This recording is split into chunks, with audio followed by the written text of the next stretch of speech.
Assalamualaikum warahmatullahi wabarakatuh.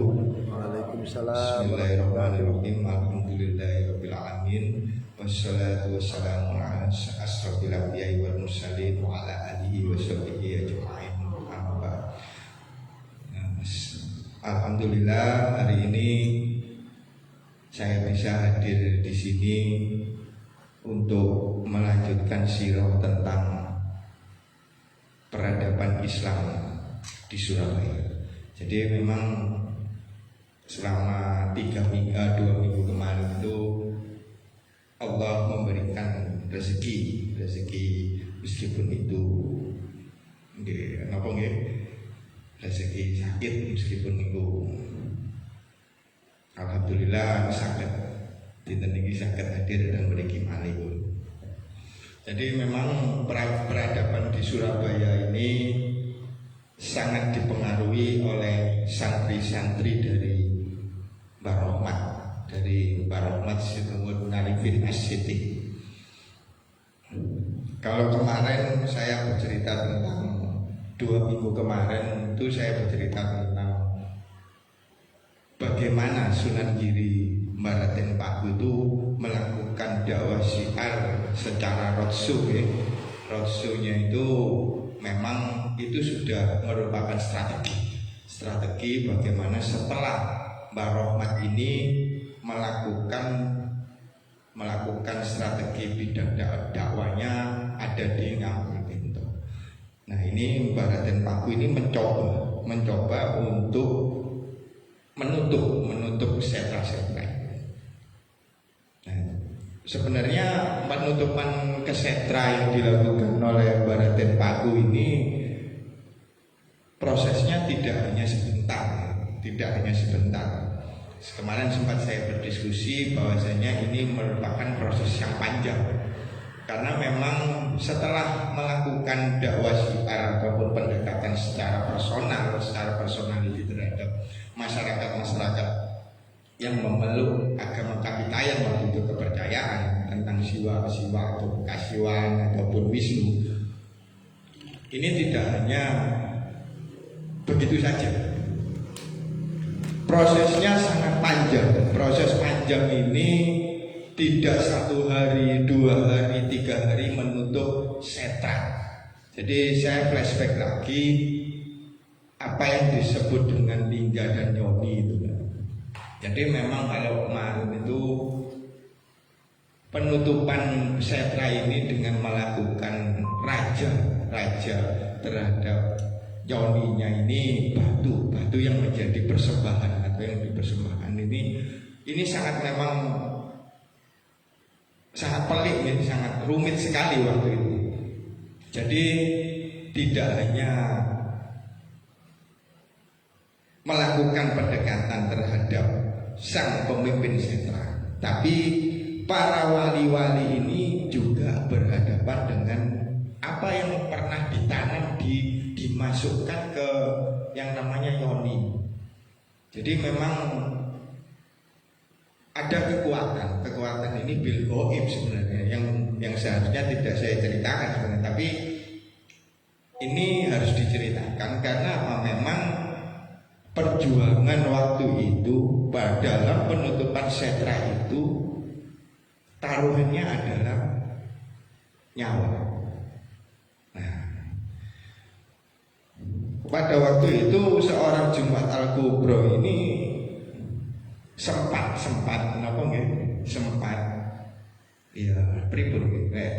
melarikan diri karena memang beliau berhadapan dengan sesuatu hal yang memang tidak pernah beliau tahu atau beliau yang menghadapi itu siapa.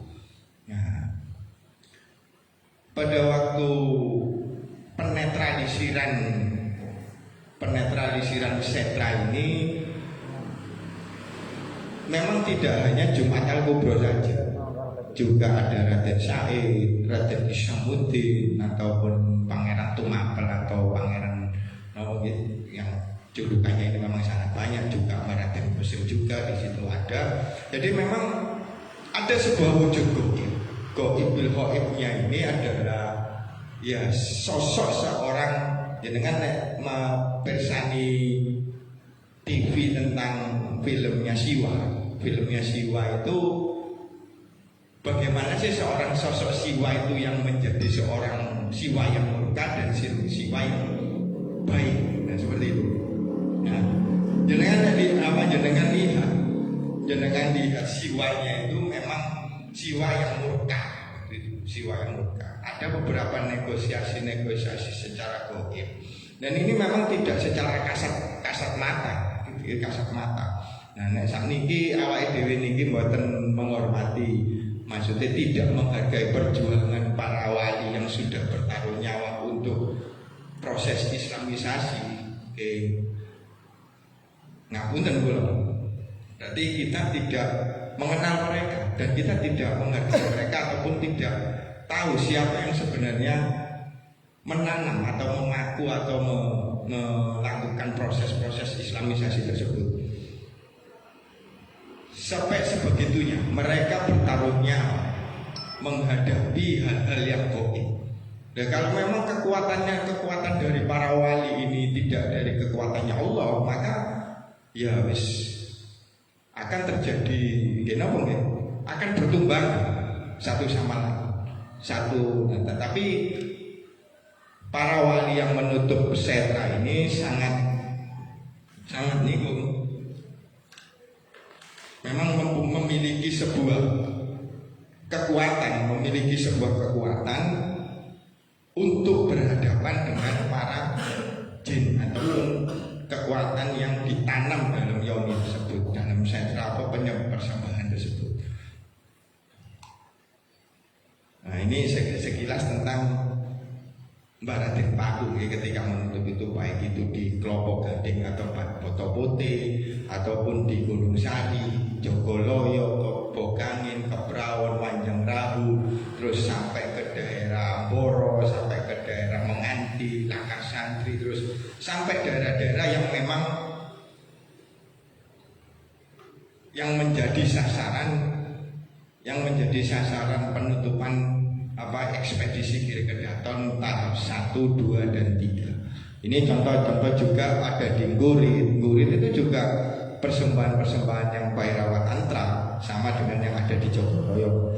Nah, ini saya beralih ke yang selanjutnya ketika sepeninggal Mbah Raden Paku, Mbah Raden Rohmat juga, bahwasanya sekitar 1600-an ini memang Surabaya ini banyak dipengaruhi oleh pemerintahan waktu itu.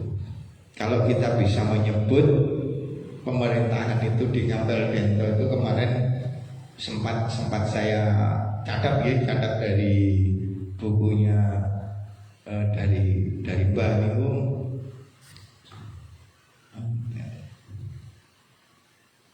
Sekedap sempat kemarin saya catat kepemimpinan yang ada di Ampel Bento. Ya juga dicatat oleh Kang Yunus ya. Nah, ini. Jadi memang ada beberapa peralihan. Kalau memang dulu Mbah Raden Rohmat, Mbah Raden Qasim sampai Raden Panji Wiryokromo atau Panembahan Romo atau Raden Mas Abdul Fatah itu, ini ada beberapa catatan ini tentang pemerintahan Ngampel Bento yang memang di bawah Giri Kedaton. Maksudnya bukan di bawah pemerintahan Giri Kedaton, tapi dalam hal dakwah dan syiarnya itu diatur oleh Giri Kedaton. Nah, kalau Demak ini sebagai pusat pemerintahan, pengaturan tentang hal-hal yang bersifat politik, kalau di Giri Kedaton dan Ngampel Bento itu lebih ditonjolkan pada dakwah Syiah. Jadi ini kemarin saya mencatat beberapa naskah itu dari kepemimpinan Ngampel Bento ini. Yang pertama itu Mbah Raden Rohmat ya, 1440 sampai 1475 Masehi.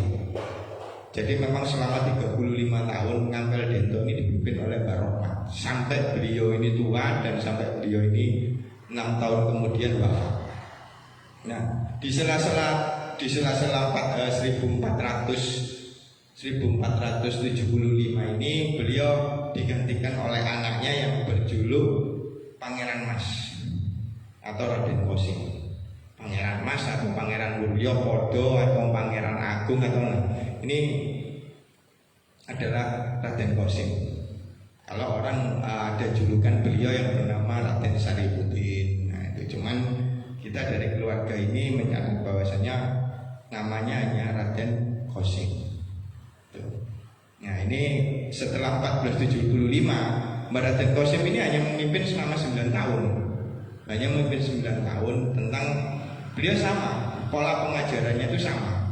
Tapi Mbak Raden Kosim ini melakukan pendekatan-pendekatan lebih spesifik ke arah budaya tentang tembang. Karena apa ya senengannya Mbak Kosim ini nembang dan pengobatan juga. Nah, sanjang itu ngujar obat niku bahwa Mbak Kosim ini adalah pengganti dari Maulana Ishaq. Kalau di forum walinya itu beliau adalah pengganti dari Maulana Ishaq. Dia sing nopo Pak Kebluk pandemi ini. Nah niku wonten ngujar obat sinten niku. Sekitar 1475 sampai sekitar 487 ya, 87 itu digantikan oleh Raden Hisamuddin atau yang berjuluk Pangeran Tumapel atau yang bisa kita kenal sebagai Sunan Deget. Nah memang ketika 1487 ini kenapa Mbah Hisamuddin ini memberikan tampuk pimpinan kepada adiknya, adik Ragil tentang Mbah ini dan Mbah Ahmad, keluarga Ngampel, terus keluarga Derajat juga mengakui bahwa Mbah Ahmad Siddiq ini adalah Pangeran Ragil atau Sunan Ragil atau Sunan Manja. Nah, kalau ada beberapa yang ada di medsos bahwa yang terakhir itu adalah Raden Hisamuddin. Tapi dari pengakuan keluarga dan catatan keluarga bahwa anak terakhir dari Mbah Rohmat ini adalah Raden Ahmad Siddiq. Nah, Ahmad ini memang namanya Ahmad Siddiq ini kan juga di ayatnya yang memang tersemat pada pikiran rakyat. Jadi memang pemerintahan Mbah Ahmad Siddiq ini pun juga tidak lama seperti Mbak Raden Rohmat ya, hanya sekitar 13 tahun beliau memimpin Ngampel Bento. Nah ini kemarin memang ada yang sedikit yang belum saya ungkapkan tentang keberadaan Raden Mahmud Sunan Ngampel Kaping Pindho bin Raden Hisamuddin. Nah ini belum saya ungkapkan nih, Kang Yunus. Nah ini salah satu yang belum bisa. Nah ini memang ada Raden Mahmud, ternyata Raden Mahmud yang berjuluk Sunan Ngampel Bento Kaping Pindho niki adalah anak dari Raden Hisamuddin. Niku ngoten. Nah, setelah Raden Hisamuddin sekitar Mbah Mahmud ini lama sekitar 20 tahunan memimpin Ngampel Bento. Nah, ada Sunan Ngampel Bento Kaping 3. Nah, ini bernama Raden Zakaria, anak dari Raden Ahmad Siddiq. Nah ini ada dua yang memang belum saya sebutkan waktu itu. Beliau memimpin Ngampel Bento sekitar 11 tahun. 11 tahun itu sama metode-metode yang dilakukannya ini ya hanya pada pengajaran santri dan apa yang diturunkan oleh mbah yang sebelum memimpin Ngampel Bento ini tentang pendekatan budaya. Memang Islam masuk yang ada di Ngampel Bento ini, Islam ini berbaur dengan yang namanya budaya Jawa ini memang adalah peninggalan dari Mbah Raden Rohmat. Yang Mbah Raden Rohmat ini dengan kearifan dan kebijaksanaannya beliau juga mempelajari tentang kitab-kitab yang diciptakan oleh empu-empu ataupun brahmana pada waktu beliau ada di Ngampel dan di Troloyo ataupun di Mojopahit waktu itu. Terus yang setelah Raden Zakaria Ngampel Bento Kaping 3 niki, nah ini baru beralih ke keturunan Raden Qasim. Nah, di sini ada yang namanya Raden Mas Trenggono. Bukan Raden Trenggono ya Raden Patah, tapi Raden Trenggononya Mbah Raden Qasim, cucunya Mbah Ngampel. Sama-sama cucu ya, sama-sama cucunya Mbah Ngampel yang namanya sama. Nah, itu orang kreatif lah. Terus apa? Wong Arab itu orang kreatif gak jeneng terus. Nah, Raden Trenggono ini berjuluk Panembahan Rakyana. Beliau memimpin di Ampel Dento ini cukup lama sebenarnya, sekitar 20 tahunan. Nah, ada Raden Mas Wiryokromo atau Raden Abdul Fatah. Itu beliau berjuluk Panembahan Romo, anaknya Raden Trenggono, jadi cucunya Raden Qasim. Sekitar lama juga. Nah,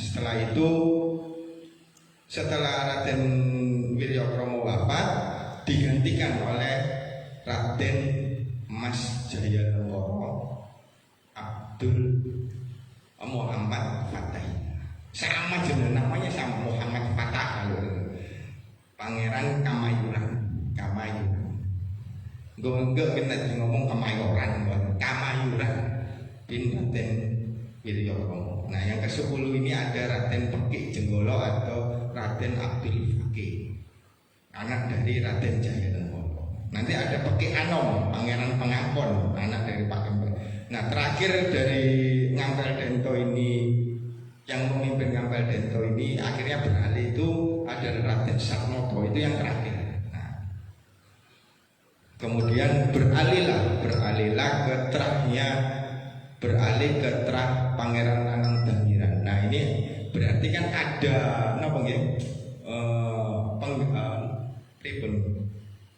ada tentang masalah dakwah syiar Islam di Surabaya. Saya tidak ngomong ke kiri ke datar, tapi saya mengutamakan di Surabaya ini masuknya dakwah syiar Islam ini yang dikepalai setiap petinggi Ngampel Dento ini selalu dikepalai oleh seorang adipati. Itu mulai zamannya Pangeran Jayanegara. Itu mulai zaman itu. Nah, ada Raden Gentono atau Raden Gentono dan Gentini. Itu anak dari Pangeran Lanang Dangiran yang terah dari Mojopahit, dari Belambangan juga. Kemudian ke Raden Surodirono. Ini akan saya kerucutkan di mana nanti ada peran dari cucu-cucu dari Kiai Kanigoro.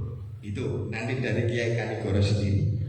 Nah, ini memang ada request dari saudara yang jauh di sana di Boling, tolong jenengan ceritakan tentang Mbah Dewi. Insya Allah yang mereka ini mewarnai tentang peradaban Surabaya sekitar 1700-an. 1600 sampai 1700-an. Ini yang mempengaruhi.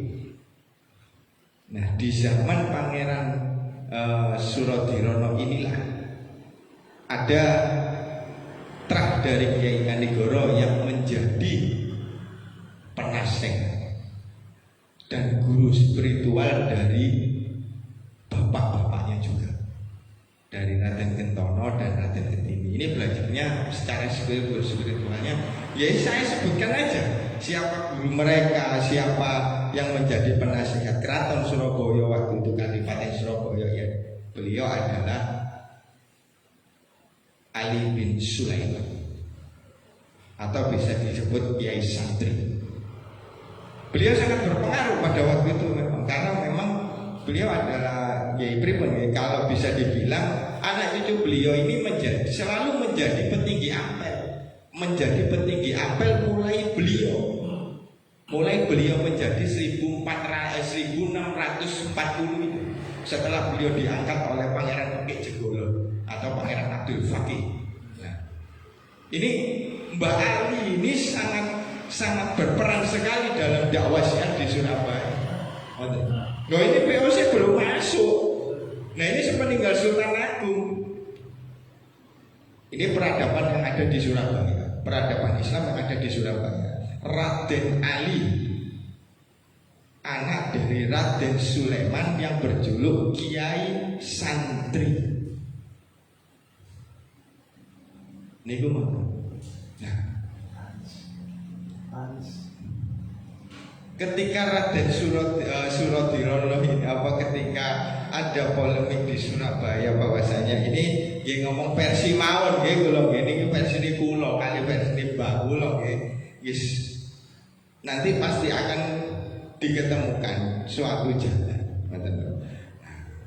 Kalau nggak mau napa-napa, saya akan menceritakan bahwasanya siapa yang menyelamatkan beliau di usia senjanya, dia muridnya. Karena memang kalau seandainya pada waktu itu tidak diselamatkan oleh muridnya, karena memang Islam pada waktu itu sangat berkembang di Surabaya. Niki Islam di Surabaya, kula mboten bahas sing liyane nggih. Islam di Surabaya itu sangat berkembang waktu itu. Nah, dan di Ampel Dento itu yang menjadi imam besarnya adalah Kiai Santri. Kalaupun tidak ada catatannya, kalau saat ini saja Kiai Santri yang pernah menjabat menjadi imam besarnya masjid menjadi imam besarnya Ampel Dento dan penasehat Kadipaten Surabaya waktu itu. Karena di usia senjanya beliau ini sangat merasakan beliau ini membantu Suropati yang juga saudaranya sebenarnya, ada dari saudara juga. Beliau juga membantu Suropati, terus beliau juga membantu karena memang tidak tidak ingin keberadaan VOC yang memang waktu itu selalu ditentang oleh Sultan Agung. Nah ini memang sifat-sifatnya di mana Kiai Santri ini selalu menjadi orang nomor satu yang selalu ada di depan. Ngoten. Ya mboten salah nek ngomong. Nah, harus ada VOC selaku Verde Oil Company itu perusahaan dagang yang kemudian membawa pasukan untuk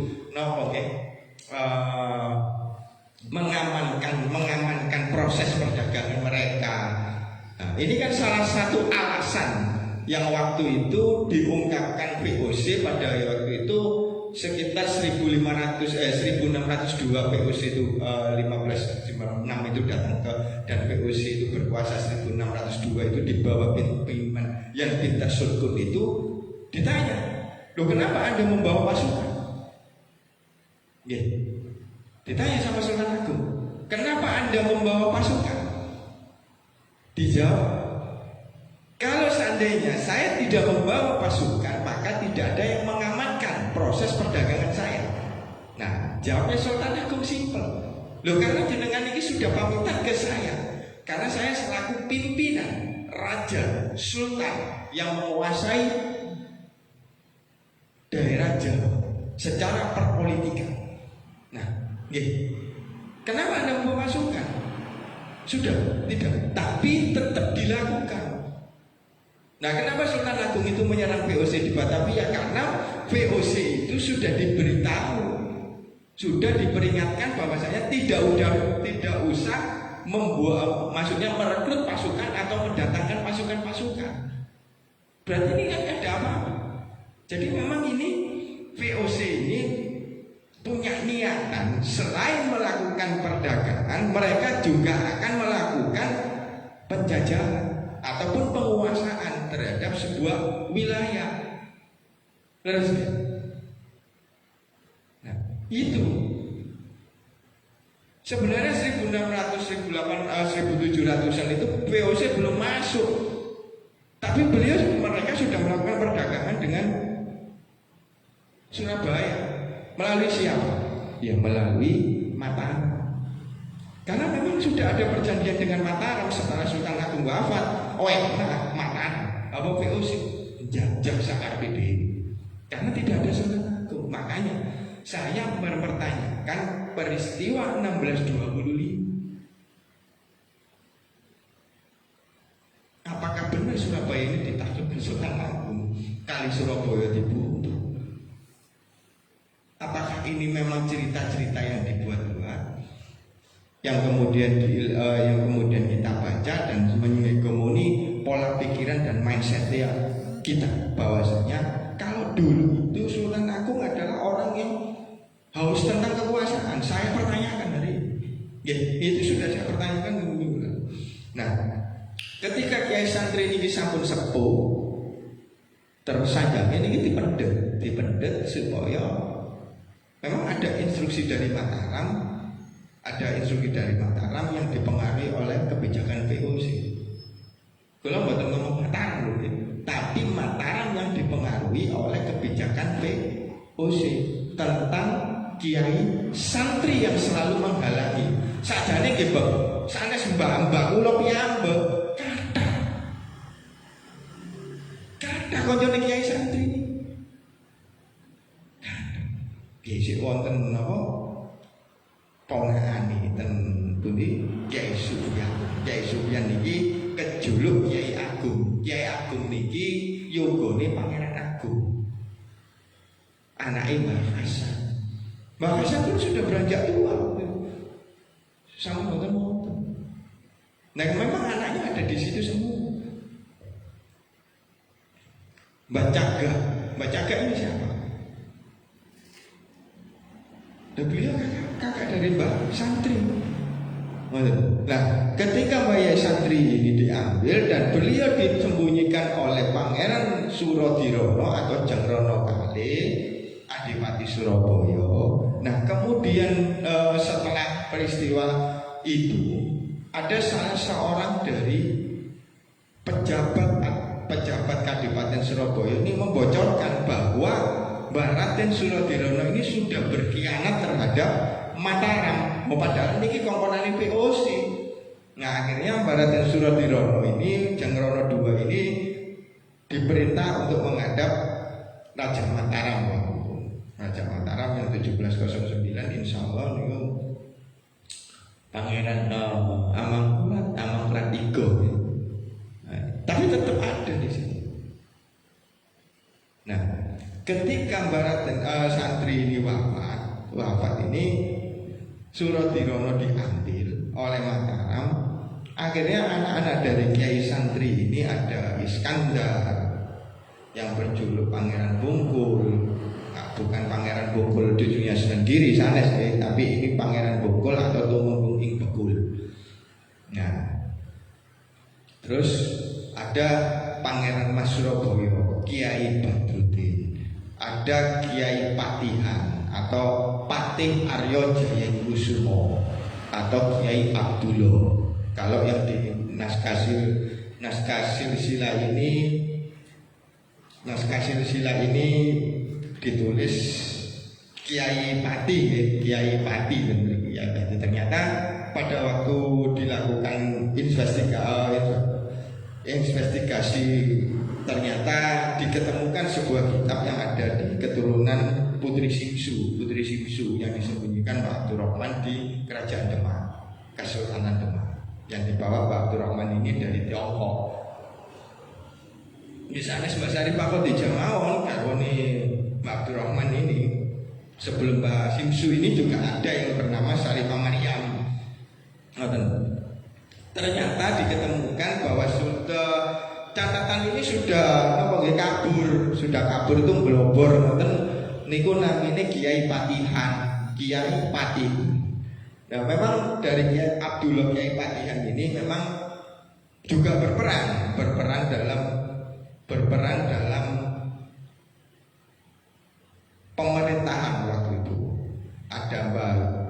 Ada Iskandar, ada Badruddin, ada Abdullah atau Kiai Patihan, atau dengan beberapa menantu dari Mbak Ali itu ada Kiai Kanduruan, ada Kiai Galuh. Itu memang sangat berpengaruh pada waktu itu. Jadi kalau kita ngomong bahwasanya siapa sih sosok sebenarnya Kiai santri dan makamnya ada di mana, saya pertanyakan apakah memang beliau ini dibawa ke Belanda? Ya jelas tidak mungkin. Kalau memang beliaunya dibawa ke Belanda, pasti di situ ada huru hara waktu itu. Mosok anak-anak yang meneng kabeh. Lah ngoten nggih. Karena memang Pak Kiai santri itu adalah orang penting di Surabaya. Beliau penasehat kadipaten, beliau adalah guru spiritual atau guru dari para pangeran-pangeran anak-anak dari Raden Kentini Honggo Wongso atau Jengkono Setunggal itu pun juga muridnya Kiai Santri ya. Nah, akhirnya terjadilah pemberontakan, ngomongin pemberontakan, tapi ini melawan ketidakadilan atau keangkaran murkaan. Itu yang dilakukan oleh Pangeran Wongsonegoro Arya Jaya Puspito waktu itu. Nah, itu perannya sekitar 1709 itu. Nah, ini ada cerita yang aneh dan lucu itu. Cerita yang aneh bahwasanya Arya Jaya Puspito ini menyiapkan pasukannya ada di Pundi, wilayahnya Mbak Abu Hurairah, Kelapasan. Berarti kan di situ juga ada yang disiapkan. Nah, yang di situ adalah Kiai Agung. Nah, Kiai Agung itu adalah anak dari Kiai Hasan. Kiai Hasan ini berjuluk Pangeran Agung, kakak dari Mbak Santri. Loh, iya jelas. Yang melawan pada waktu itu, yang membantu Pangeran Wongsonegoro Arya Jaya Puspito Jengrono III dalam melakukan perlawanan atau pemberontakan untuk menentang keangkaran murkaan itu adalah keturunan dari Kiai Kanigoro. Ini akan saya jawab, siapa kiai-kiai yang membantu Arya Jaya Puspito? Hari ini saya jawab bahwasanya yang membantu Kiai Arya Jaya Puspito itu adalah keturunan dari Kiai Santri atau Kiai Kanigoro. Nah, kan akhirnya terbukti apa yang disampaikan oleh Ami Yusuf di diskusi Sirawali, bahwasanya diketemukan sebuah kitab di Leiden yang ditulis di Mekah, yang ditulis oleh Ibrahim Jamalul Lail yang mewawancarai seorang gubernur ataupun jenderal perangi Londo sing mungsuhi aku nang Surabaya iku anak putune Sulaiman. Lho, lah jelas aku. Nah, akhirnya ini saya wujudkan. Berarti memang benar kiai-kiai yang setelah saya lakukan observasi dan penelitian secara ilmiah, bahwasanya yang melakukan perlawanan, yang membantu Arya Jaya Puspito, Raden Joko Tangleban, Raden Mas Banding atau Joko Bereng Sawunggaling itu adalah keturunan Raden Kiai Santri atau Kiai Kanigoro sing terusin Ibrahim Jamalul yang mewawancarai seorang jenderal perang Londo VOC. Ini ngoten. Nah, ini sangat menarik ketika gagalnya pemberontakan perlawanan Arya Jaya Puspito itu ada Mataram akhirnya merangsek ke Surabaya bersama tentara VOC. Jadi ada beberapa orang dari kiai-kiai tersebut yang digantung. Nah, sebenarnya penggantungan itu ada di alun-alun Surabaya niki luwe niku kan Tugu Pahlawan mriku.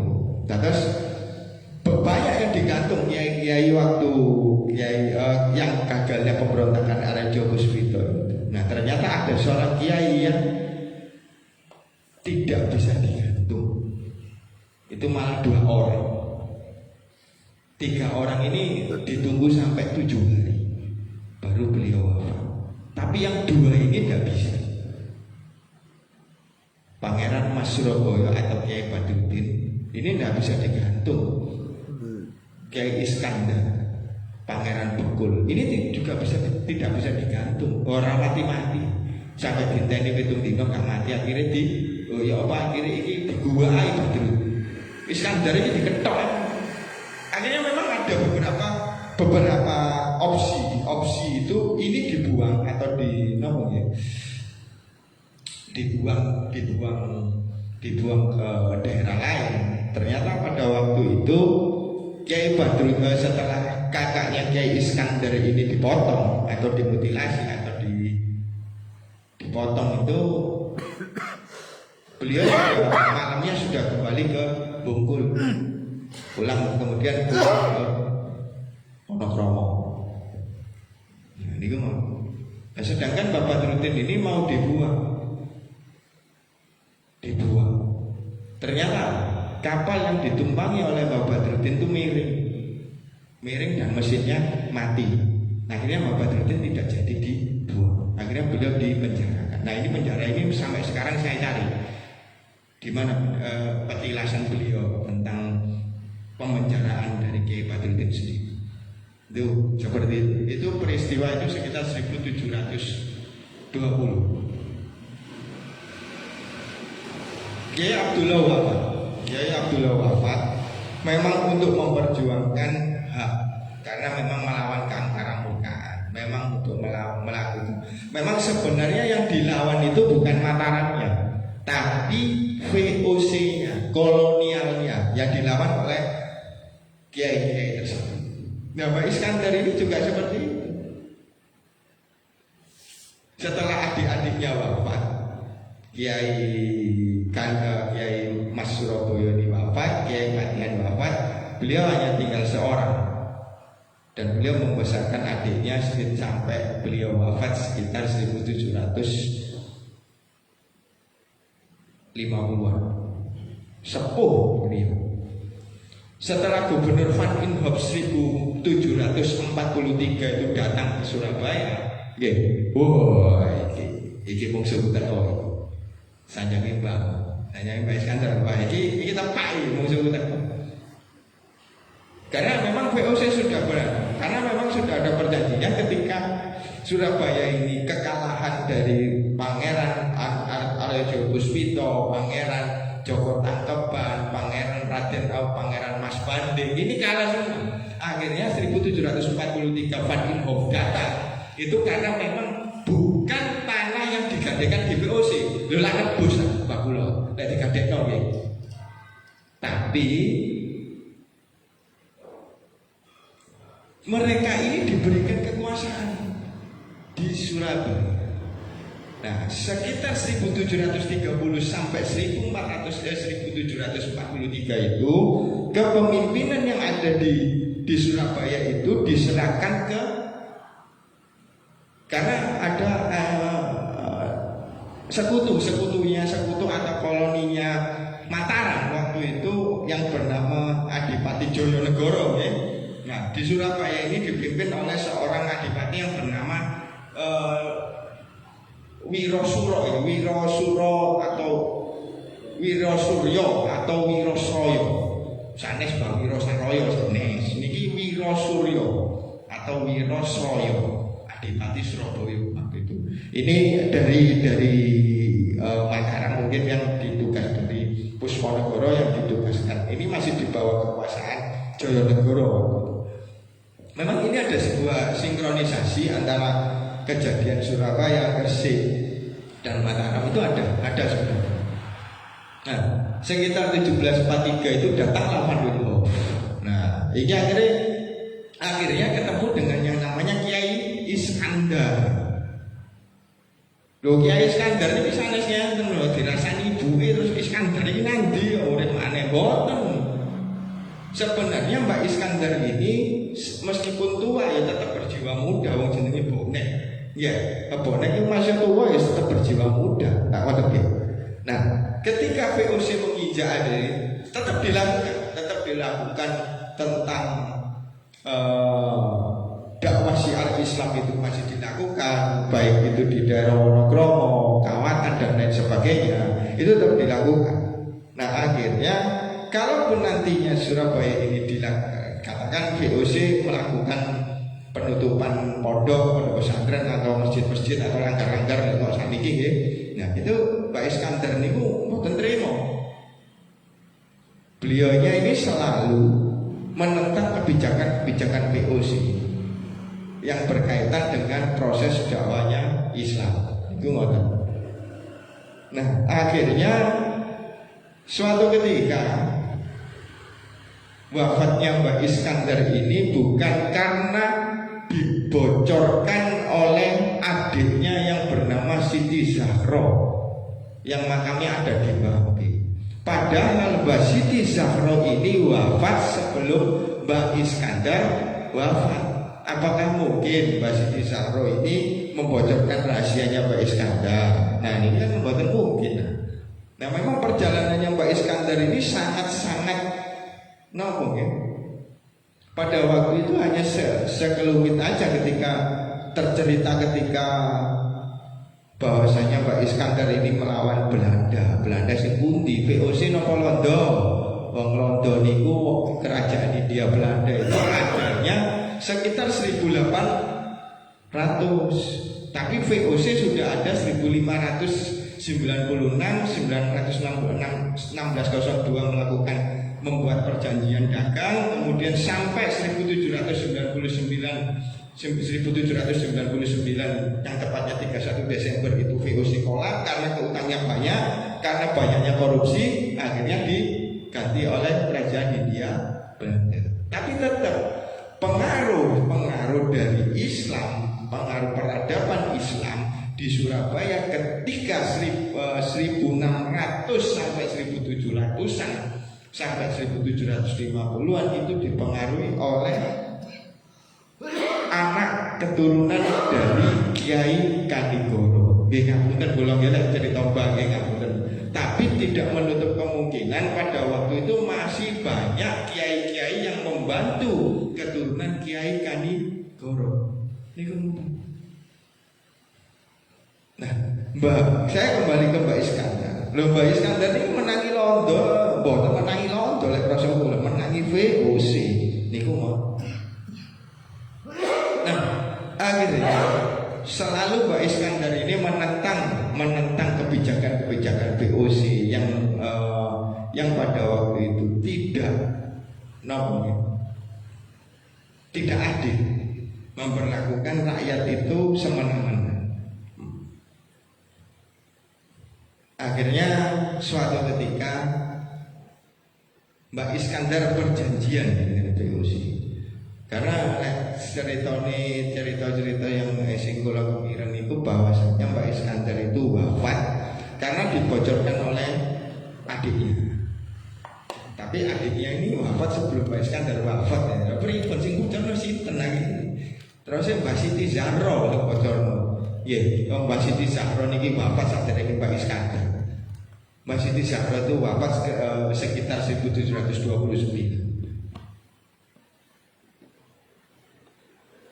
Tasik nang Mbak Siti Zahra bahwa tinggi sampai 70 lek salah. Swidakan Pak, berita 5 Mbak Siti Zahra. Swidak sekitar 60, beliau wafat sekitar 60. Nah, memang ada kadang ya di silsilah Mbak kula mboten ditumutno nggih niki sing ditulis lanang senaten. Tapi ketika ngomong fitnah, oh ini Mbak Siti Zahra sing fitnah. Lho mboten.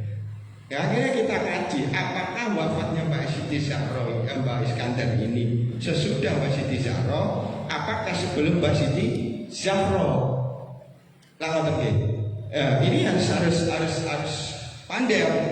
Nah, akhirnya karena Mbak Iskandar ini ngomongnya yang wis ngene lah wis.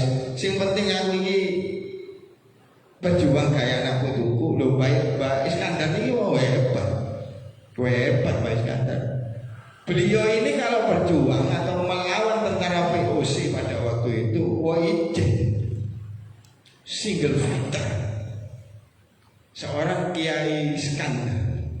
Wonten sing nami nggih wonten tulisan malih alias Abdul Qadir, alias Pangeran Bungkul, alias Tumenggung Arya Jaya Reksa.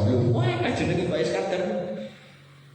Tapi ketika penyebutan itu lebih mengerucutkan ke Kiai Iskandar bin Ali bin Sulaiman, maka beliau inilah aktor yang melawan VOC pada waktu itu. Tapi tidak mau melibatkan teman-teman atau koleganya ataupun saudara-saudaranya beliau. Dongdeng Pak, Mbak Iskandar ini dongdeng. Dia melakukan single fighter, selalu dihadapi sendiri. Gubernur Manindo sampai ngeluh nonton Mbak Iskandar ini. Akhirnya melakukan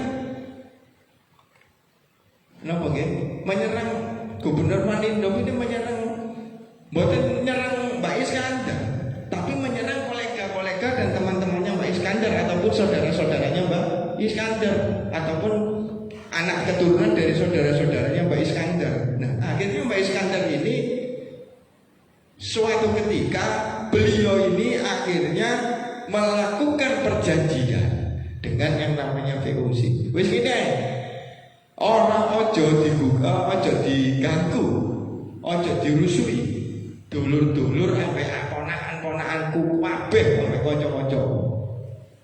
Nggih. Terus nggih. Tidak diganggu sama sekali. Lho salate napa? Saya ya wis ngene, ketokno aku. Dulu diketok ya orang mati Mbak Iskandar. Boten wong terbukti ketika 1720 ini dipotong oleh Mataram, Al-Gudunya Mataram, lumpeng ini wis pun balik kok Mbak Iskandar. Ya sayange lho bae duwe ilmu lawan lontek oke kesuwure kok. Nah, ketika Mbak Iskandar ini melakukan perjanjian, kalau pemakaman Mbak Iskandar ini dilakukan 1 hari, insya Allah beliau hidup. Tapi karena kuasanya Allah dan pada waktu itu Mbak Iskandar ditakdirkan untuk wafat, wafat. Pemakaman beliau dilakukan 7 hari. Dan kepala beliau ini juga tidak ada waktu itu di pemakaman. Akhirnya sekitar setelah 7 harinya itu keponakan beliau yang bernama Qasim itu Raden Qasim atau Raden Arya Jaya, Raden Kusumo atau Raden Ongko Kusumo atau Pate Arya Jaya Kusumo kaping pindho ini melakukan negosiasi untuk mengambil kepalanya Mbak Iskandar. Akhirnya dikebumikan di Bungkul. Dan dikebumikan pun ini terbalik-balik semua. Itu kelebihan dari Mbak Said Iskandar. Mbak Iskandar, Mbak Said. Ini kelebihan memang Mbak Iskandar. Mbak Iskandar ini orangnya tidak beliau selalu single fighter dan tidak mau melibatkan saudara-saudara pun atau koleganya pada waktu bertempur atau melawan VOC atau mendatangi kantor VOC. Ibu sing pundi sing disingit wong ibu ini kan pun sedo kok sadere Mbak Iskandar sedo. Nggih. Nah ini harus jelas runtutan waktunya. Berarti yang dimaksud dengan di medsos apakah Mbak Iskandar itu ibunya itu ibu yang mana? Nah ini saya jangan mana. Kalau sempat tanya dengan saudara yang ada di Jatirogo Tuban, nopo leres ketika Mbak Iskandar niki sampun gak ada butuh, Mbak Badrudin niki gak ada butuh, Mbak Ali cilik niki isih Joko. Oh iya bener. Berarti kan selisih jarak umurnya kan jauh dengan adiknya paling ragil Mbak Iskandar ini. Benar begitu? Nah, ini tapi tidak apa-apa. Tapi suatu ketika kalau memang ini ditakdirkan untuk mengkerucutkan sejarah atau menulis sejarah itu bersama-sama, Iswa itu tidak ada masalah buat saya. Tapi ayo kita bersama-sama menggali sejarah itu tanpa ada sebuah teteng aling-aling atau sebuah kepentingan duniawi. Niki cuma cerita mbah-mbah mawon. Nah ngoten. Kula mboten gak ada santri kula mboten, tapi yang lebih diutamakan dalam Islam itu adalah silaturahmi. Insya Allah silaturahmi itu panggilnya teng swarga. Tanpa ada sebuah kepentingan yang bagaimana? Niku ngoten.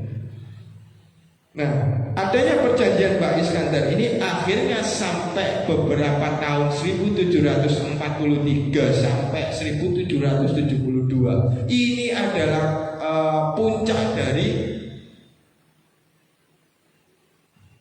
hancurnya peradaban Islam di Surabaya. Itu 1772 Masehi. Loh kok saged ngoten? Nah, 1772 ini adalah peristiwa digusurnya Masjid Suropringgo yang posisi letaknya ada di sekitar Tugu Pahlawan Marina. yang rencananya VOC itu dibuat benteng waktu itu. Rencananya dibuat benteng. Nah terus kembali ke Pak Iskandar ini. Pak Iskandar ini sebenarnya punya anak di wonten tidak dari 8, cuman yang dicatat itu adalah Kiai Amir dan Kiai Zaror. Kiai Zaror itu. Tapi cuman dari Batahlan Basuni dan Pak Ud sendiri itu ngomong bahwasannya sing disima atau yang diberistri oleh Abdurrahman Baka itu yogonipun Mbak Iskandar sing namine Solihah. Iku sing kecatet. Belum, masih banyak sebenarnya anaknya Pak Iskandar. Cuman kalau kita mau tidak melakukan penelusuran hanya mengandalkan apa niki catatan niki nggih ngapunten. Ini kan hanya sebuah bukti, tapi masih ada bukti-bukti yang lainnya. Jadi Mbah Yai Santri ini di peradaban 1640 ketika beliau didhawuh dados penasehat Kadipaten Surabaya, juga imam besarnya Ampel, juga sebagai guru dakwah guru adipati niku sampai 1700-an niku wafat. Mbak Buyut wafat niku sekitar 1629 Saka ya, nek tulisan ini 1629 Saka niki. Nggih boten seprapali selanjutnya itu. Memang beliau ini sangat berpengaruh, juga anak-anak beliau, Mbak Iskandar. Mbak Iskandar ini memang dijadikan tumenggung pada waktu itu, karena memang posisi adik-adiknya ada di Pate dan penasehat. Nah, penasehat Kadipaten Surabaya ini dialihkan dari Kiai Santri ke Pangeran Mas Surabaya atau Kiai Badrudin. Terus kemudian Tumenggung Ing Bekul ini didawuhkan atau dijabat oleh Mbak Iskandar, Kiai Iskandar ini, karena memang insya Allah ibu beliau ini adalah keturunan dari Pangeran Bungkul bin Sunan Dalem bin Sunan Giri. Niku ibu ini masih keturunan dari Sunan Giri, ibu Mbak Iskandar. Nama mau sepantun ngoten terus sanjange Mbah iki aktor-aktor niki sanjange nggih. Kula mboten niku lho niki sanjange. Aktor-aktor di balik penaklukan Surabaya dan Giri Kedaton. Nah niki kula pertanyakan lho Kak, bojone Pak Santri niki, bojone Pak Santri niki Dugi Giri. Terus mari ngono penaklukan Surabaya.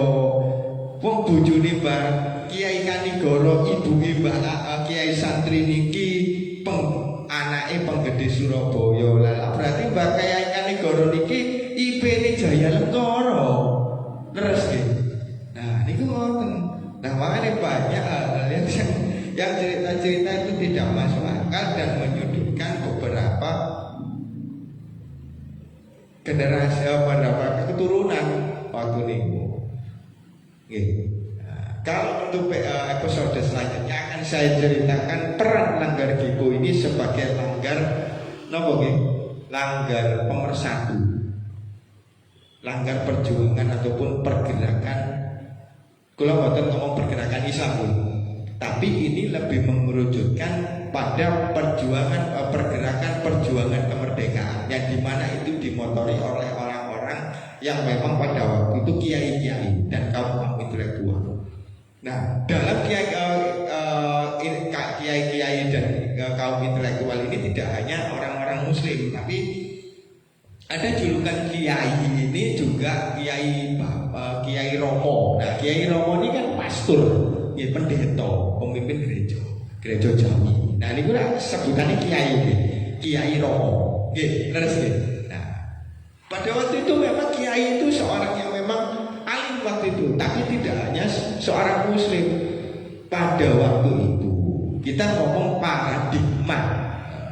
Makanya paradigmanya kalau pendekatan secara sosiologis dan antropologisnya bahwasannya kiai santri ini dibawa di Belanda itu sudah jelas tidak mungkin, karena memang beliau adalah orang terpengaruh dan berpengaruh, dan anak-anak beliau adalah orang berpengaruh juga.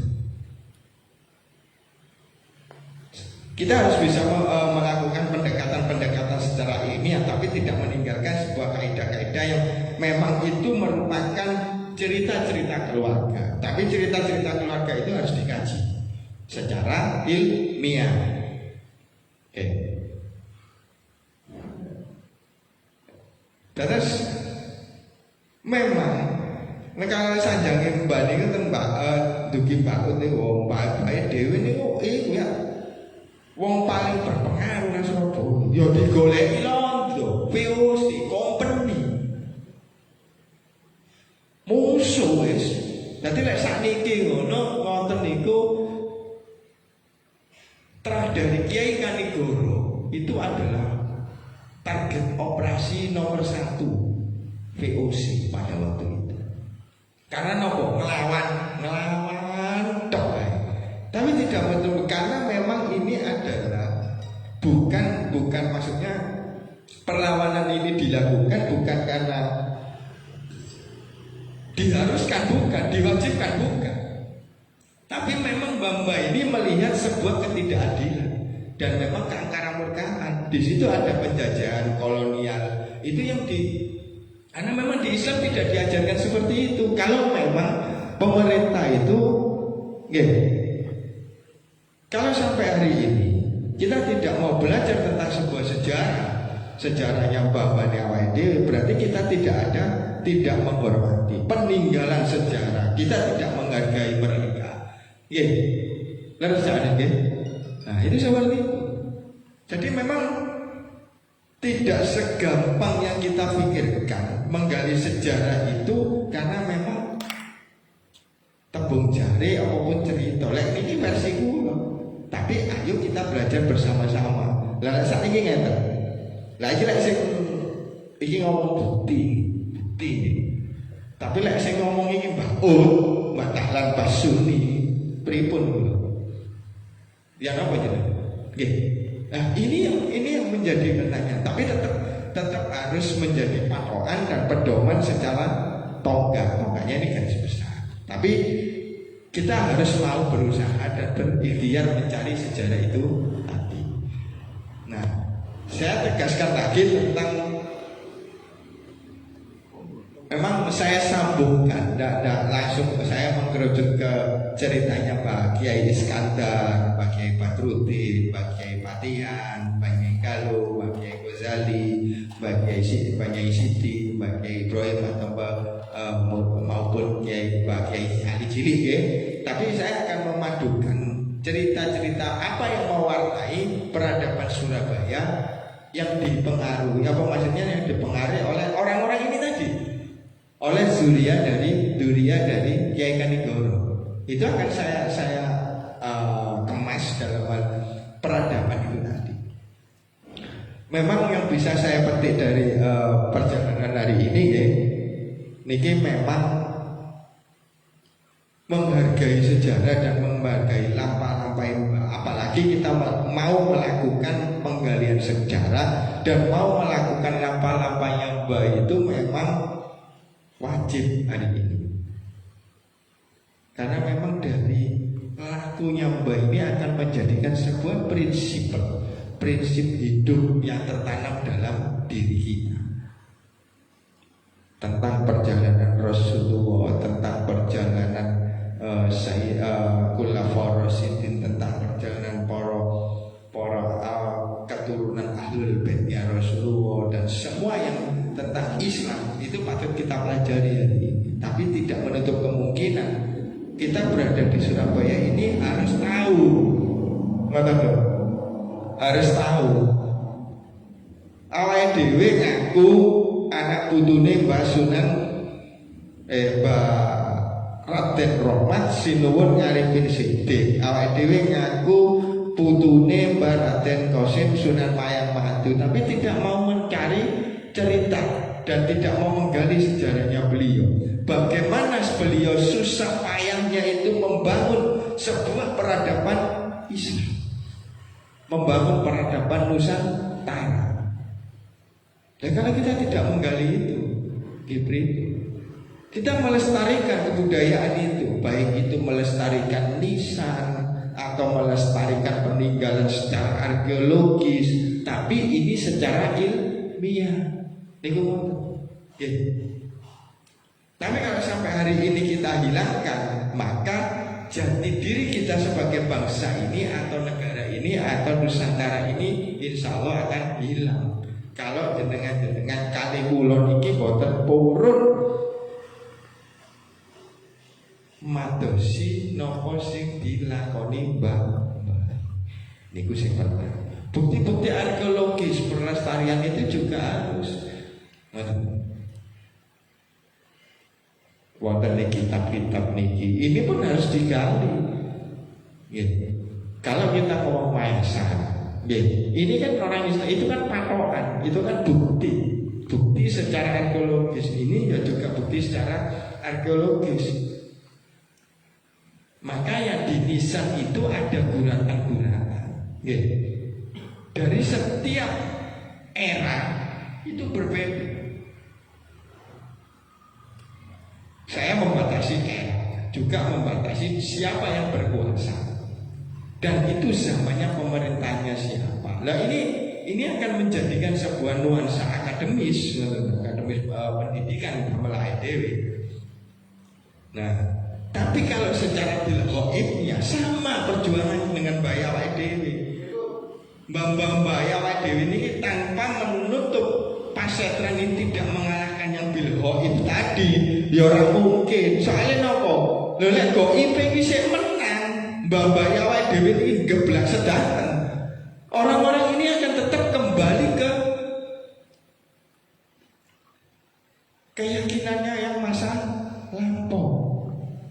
Lalu sampai dinten niku Mbah Raden Said, Mbah Isamuddin, Mbah Jumat Al Kubro, Mbah Raden Paku, Mbah Qasim, sedanten niku ana sedanten seto, sedanten geblak sedanten. Islam awake dhewe sakniki. Ya dening kalau. Nggih. Nah, niku mangane niku sami. Semua hal harus dilakukan.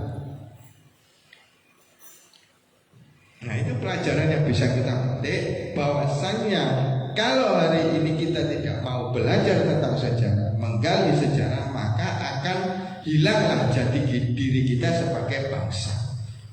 Wis ora usah ngomong bela negara, wis ora usah ngomong Pancasila, ora usah ngomong Undang-Undang Dasar 45. Lek awake dhewe dinten iki tidak mau menggali kesejarahan. Nah ini kalau kasih ya, makanya kita harus pandai ngomong membedakan paradigma. Jadi setiap masa itu paradigmanya juga ada. Kenapa bela negara itu yang dicetuskan oleh Kemhan, Kementerian Pertahanan Republik Indonesia niku tanggal 19 Desember yang berpatokan pada 19 Desember 1948 pada waktu agresi militer Belanda kedua. Yang pertama 21 Juli 47. Nah, ini. Kenapa? Karena bela negara yang Mbah ini sebelum adanya negara. Harus karena dulu negara-negara kita ini belum menjadi sebuah negara kesatuan Republik Indonesia. Sami kali ketika kita ngomong langgar iki tiga londo, karena ekonomi teko londo. Niki administrasi kok ngomong ini. Nah ini jadi memang harus kita belajar pelan-pelan dari cara. Nah saya ungkapkan besok ketika 1700-an itu dipengaruhi oleh anak keturunan dari Kiai Kanigoro, apakah tahun 1800 sampai 900 itu akan juga dipengaruhi oleh anak keturunan Kiai Kanigoro? Ini akan kita bahas minggu depan. Wis nanti kok iso muncul Hasan Kipu, mungkin iso muncul Mbah Haji Mas Mansur, Mbah Ahmad Masuki, Mbah Ahmad Mbah Dahlan Akia, Mbah Ridwan Abdullah, Alwi bin Abdul Aziz, Mbah Umar Kipu kata Abdul Latif, insya Allah kan. Nah itu akan maka saya akhiri dan saya bisa ambil kesimpulan bahwasanya kita harus mempelajari sejarah itu mulai adanya peradaban, siapa yang pertama kali membangun peradaban itu sampai proses perjalanannya itu berdasarkan kaidah-kaidah ilmiah dengan berdasarkan teori-teori paradigma tentang peradaban tersebut. Saya akhiri ngapunten menawi wonten lepate kula dan menyinggung beberapa hal tentang apa yang saya ceritakan dan beberapa pihak yang ngapunten kula. Saya akhiri wallahu muwaffiq ila aqwamit thoriq. Wassalamualaikum warahmatullahi wabarakatuh. Waalaikumsalam warahmatullahi wabarakatuh.